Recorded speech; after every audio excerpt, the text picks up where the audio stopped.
Welcome to the Human Nature Channel. I'm your host, Alex Tamsul, and what am I doing here? Well, it's Tuesday night once again here at my dad's well-arranged farm garage. Yeah, I think that works. I'm going to try something here. I've loosened the screw on the back of this tripod so I can swing the camera around and give you a look at this well-arranged farm garage. Yes, if there's something Dad can't find, he knows it's in there somewhere. This place is obviously the product of an orderly mind. All right. Yeah, actually I can tell you an interesting story about my dad. This goes back to 1974 when we were building a new house. We lived in an old farmhouse just across the way from the garage here, but down at the end of the driveway we built a new house. And we did it piecemeal. It was actually almost a 10-year process. But Dad got to the place where he needed a plasterer. He wanted to get a plastering contractor to come in. And the thing was, they were all booked up for like the next 9 months. And Dad didn't want to wait that long. I'll never forget this. He goes down from Blairsville to Pittsburgh and goes to the Carnegie Mellon Library and goes to their science and industry section, and he checks out all of their books on plastering. I remember him bringing home this armload of books. It had to be something like 11 or 12 of them, right? And I remember watching him, over a summer, sitting in a chair, reading them all. And then the next thing I know, he's out in the backyard experimenting with the various mixes that make the undercoat for plastering. I mean, you put up the plasterboard, and then there's this thick gray coat that goes up first, and then you mix up the white plaster, and it'll go after, and you got to get the formula just right. Or you'll have like this pile of plaster, and you'll take your trowel, and you'll touch it, and it'll go tink, because it's all solid right now. And people who would visit the house would be going like, oh, who did the plastering job? And Dad would be like, he's something else, my old man. I just find this guy, even at this late stage of our lives, he's so interesting. But anyway, there's always something here in his garage. What can I show you tonight? When it comes to making YouTube videos, I may have been going about this the wrong way. That pile of wood behind me, that used to be a mobile home. The lady who lived in that home was very, very interesting. She was our neighbor. She lived across the road. Her name was Sandy. And her mobile home sat on a lot on somebody else's property. So she was basically renting. To make a long story short, one day the people who were the landlord said, sorry Sandy, we're not renting anymore, and she had to move. Now the mobile home was very old. No point trying to sell it. No point trying to move it. You had these guys in town who did demolition work, and they came out and they were taking the mobile home apart and cutting it up. My dad went across the road and made friends with these guys, and we ended up with a pile of firewood that's going to go in the boiler, the furnace in the boiler when it's cold in the winter. Now, what made Sandy interesting was she was one of the most phenomenal cooks I ever met in my life. And from what I understand, everything about meats, everything about vegetables, spices, pastries, you name it, she did it. But the funny thing about Sandy was she never wrote anything down. She didn't have recipes, right? She was an insomniac, and she would get up in the middle of the night and start cooking, like at 3 in the morning. She'd start cooking, and try this. She knew what worked, she knew what didn't work. And later in the day, like in the afternoon, she'd come across the road and she'd give Dad the stuff that she cooked. And they were all one-offs. You could get a beef stroganoff that will never taste that way ever again in human history. I mean, everything she cooked was like that. So I actually had thought about pitching this idea to Sandy. We'll do a YouTube channel. You call me up at 3 in the morning and I'll get my camera and I'll come over and I'll film you cook. We'll clean up. Well, never got around to trying to put that together. And Sandy is living in a town one over from the town we're in. She's still out there somewhere, so. But, you know, that's life in Western Pennsylvania farm country for you. Wouldn't trade it for anything. Well, I think I've got everything I need, but I gotta level with you. I'm running out of stuff to show you. I mean, when it gets to the point that you're talking about your enormous cucumber, you know you're getting near the end. I don't know what's gonna happen. But I do have some things to show you. Right here, I have an award I received back in high school. It says 1974 Forensic Award, A. Tamsula. Forensic, or forensics, is what we called our speech club back in high school. As you can see, I've been at this a long time. I did pretty well. There was a bunch of different things like, even student congress and debate and interpretive speaking. I got this for showing up. I got shot glasses bigger than this. Oh, okay. What we have here is a very small Franklin stove. And I, for one, find the thing depressing. It's got a small lid. You got to throw little bits of wood in it, and then all you can cook on it are like tiny eggs, and the pancakes are probably hardly worth eating. Oh, here comes Irv. Yeah, it's kind of about your size, huh, buddy? Yeah, I'll help you up there. Warm that cup of coffee up. Where would you be without me, huh? Oh, I've got a harmonica that says Sputnik on it. Yeah, it says it on the other side too. I think this comes from when my Aunt Julie took a trip to Russia in like the late 60s. And she came back with some stuff. She came back with alphabet blocks in Russian. I remember those. And she brought this back too. So anyway, I love blues music, right? And much to my dismay, I discovered that this is some kind of polka harmonica, and it really doesn't help me a whole lot. So anyway, what do you say we continue this back at my apartment? We'll start off with a correction.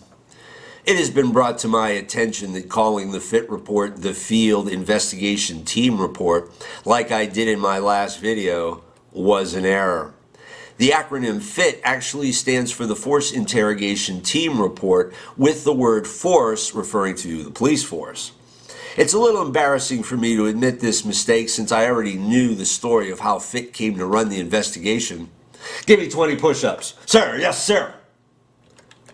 The LVMPD's Homicide Division did not investigate the Route 91 Harvest Festival massacre, in case you didn't know. The reason being the accidental discharge of Officer Sean O'Donnell's weapon after the breach into room 32-134. Since all police officer firearm discharges, for whatever reason, are subject to review, here we have what amounts to internal affairs taking over the investigation of the largest mass shooting in modern American history. One wonders what the LVMPD's homicide detectives made of this. In terms of a murder investigation, this was a curious development. Not to say the Force Investigation Team doesn't have experience in investigating homicides. They do. A policeman fatally shooting a suspect would be an example. When homicide detectives encounter a body that has clearly been the victim of foul play, they have a puzzle to solve in determining who did it. But not so with a police shooting. Then it's pretty clear who caused the death. The question is whether the shooting was justified or not. There is a big difference in the usual focus of the FIT as opposed to that of homicide. Because of this, I have to say FIT taking charge of this investigation does not make a great deal of sense. Let's look at this from a different perspective. Let's say Officer O'Donnell never fired his weapon in room 32-134. Then there'd be nothing for FIT to investigate, so LVMPD homicide would have handled the case. But a slip of the finger by Officer Sean O'Donnell and all our expectations are flipped upside down. Why wasn't the force investigation team assigned to just look into O'Donnell's accidental discharge as an isolated event and let homicide do its job? I don't know. I have never heard of anything like this ever before. Would LVMPD homicide have done a more thorough job than FIT? The word thorough means complete with regard to every detail, not superficial or partial. And when it comes to the FIT report, anybody who has read it will tell you the thing is a confusing mishmash of timelines, photos, and witness statements. Now let's say I was a homicide detective for the LVMPD and my assignment was to investigate the Route 91 Harvest Festival massacre, and I was given carte blanche. Now, I understand this is not a real-world scenario. In actuality, the brass of the LVMPD would, in such a high-profile case, be scrutinizing my every move, ready to swoop in and discourage me from following any lead that could possibly jeopardize national security, things they'd know about and I wouldn't. In my little fantasy, I could investigate this crime however I wanted. And do you know what I would focus on first? The bump stocks. I'd have a lot of questions I'd want answered concerning bump stocks. Yes, there are the guns, but the bump stocks were the real engines of destruction here. There is an interesting video of Eric Paddock. It's called The Brother of Las Vegas Gunman Stephen Paddock Speaks for a Second Time. It's at the CBS News YouTube channel, and as usual, I'll leave a link to it in the notes along with anything else I mention. Anyway, getting back to Eric in this video, at 30 minutes, 14 seconds in, he asks an interesting question of the reporters standing before him. Have any of you ever fired an automatic weapon? It's not fun. Eric says using an automatic weapon will beat the crap out of you.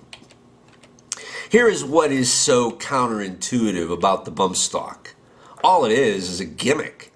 Like the gun instructor in the Brian Shields video said, only an idiot would use this. The bump stock makes it harder to use a gun rather than easier.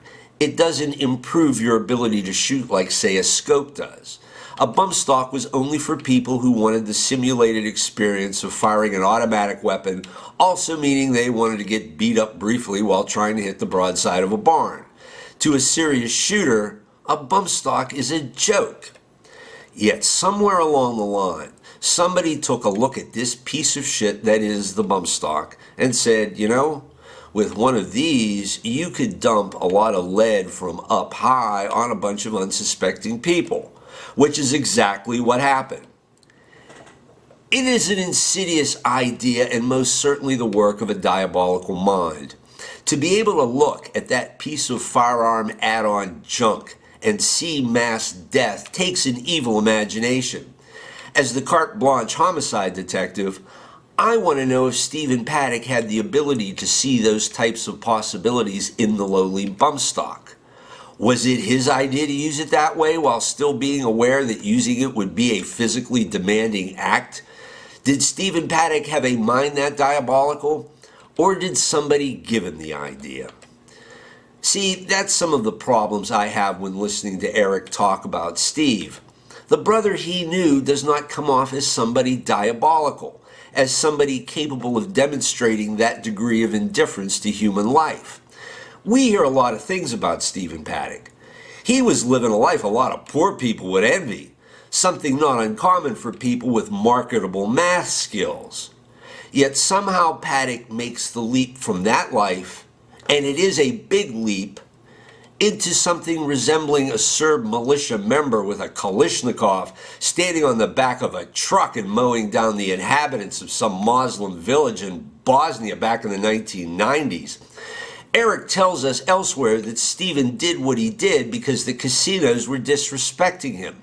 They were stiffing him out of his rightful earned comps, this insult becoming the trigger that made Stephen snap.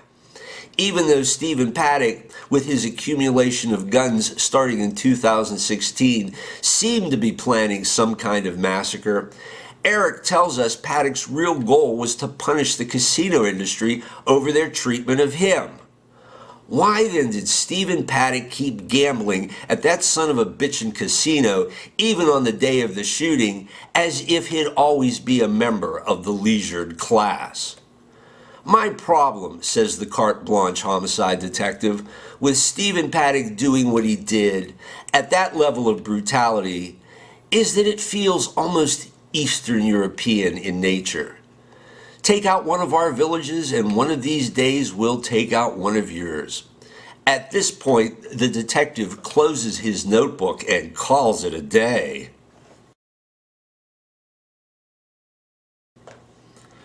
There is no such thing as a narrative hugger. Would you like to know why? Well, I'll tell you anyway. Because a true narrative hugger wouldn't even be part of the Las Vegas shooting truth community. They would have no need because they would believe every word like gospel in the FIT report. They would never expect Sheriff Joe Lombardo to lead them astray. The fact that the FBI's report is little more than a 3-page pamphlet would not trouble them in the least. They would believe everything the mainstream print and broadcast media had to say on the subject of the Las Vegas shooting, and that type of person would have no reason to get anywhere near us. Unlike the true narrative hugger, nobody here believes we've been given all of the facts on the Route 91 Harvest Festival massacre. As far as I know, the LVMPD is still defying a court order to release all the information about the LVS. A narrative hugger wouldn't care.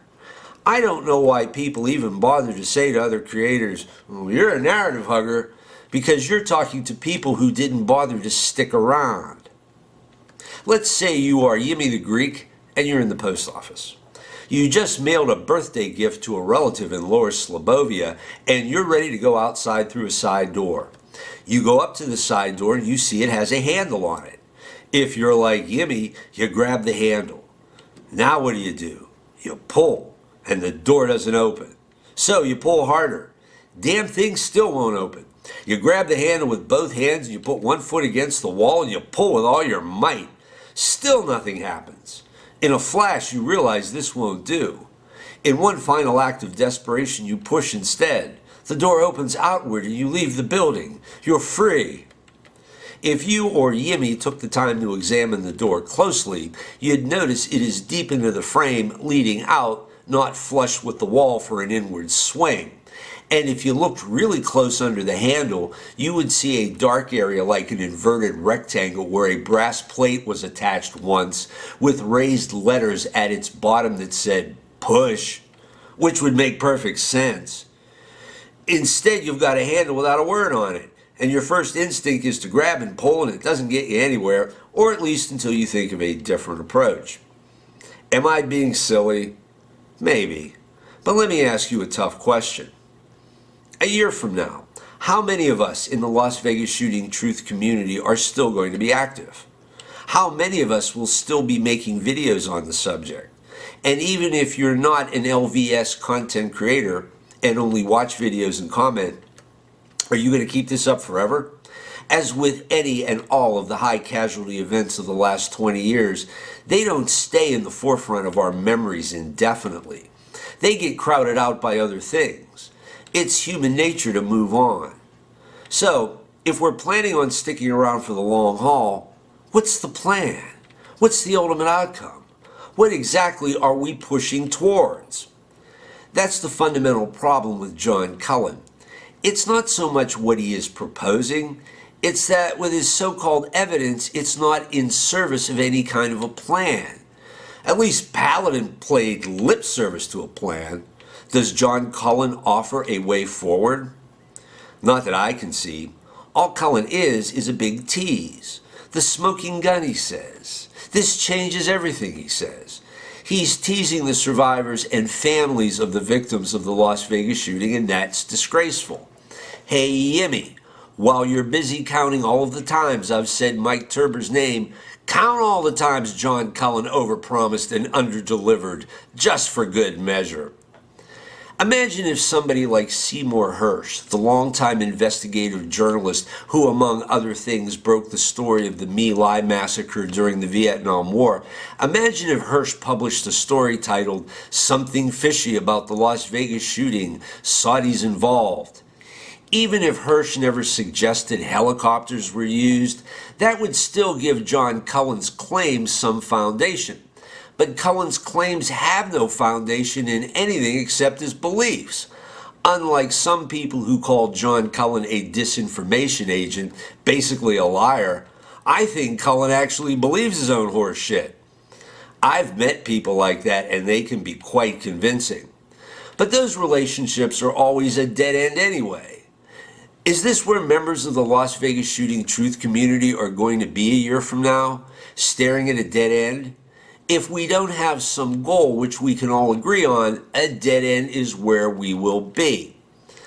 I recently saw an interview with James Corbett on Luke Radowski's YouTube channel, We Are Change, and Corbett had this to say: "Human nature is human nature, and most people don't really want truth." I think Mr. Corbett is missing something more fundamental here than what people do or do not want to consider. What most people really don't want is to feel powerless. I'd even say, what good is truth if you can't do anything with it? That's what I think is behind the problem some people have with the idea that all we can see is Stephen Paddock acting alone. Such a heinous act with no real motive to go on. That leaves people feeling powerless, uncertain. They imagine that the LVMPD or the FBI is withholding some piece of evidence to show the LVS was a much bigger plot, and if we could just find it independently, then what? So it's easy to listen to somebody like John Cullen, who wants us to believe he is offering some kind of insider knowledge. That way, the Hooverites can feel they know something other people refuse to face, hence making them privileged. But that could be a very cleverly cultivated illusion of power, and you're still left pulling on some handle with no name on it. Whatever you believe about the Route 91 Harvest Festival massacre, you have to ask yourself, what are victory conditions? If you can't answer that simple question, buddy, you've got a lot more thinking to do. Anyway, that's my thoughts for this week. A song, you might ask? Well, I didn't get to it, but I got one in the works. I have to buy a new microphone because I'm trying a new approach. So stay tuned, and until next time, have a good one.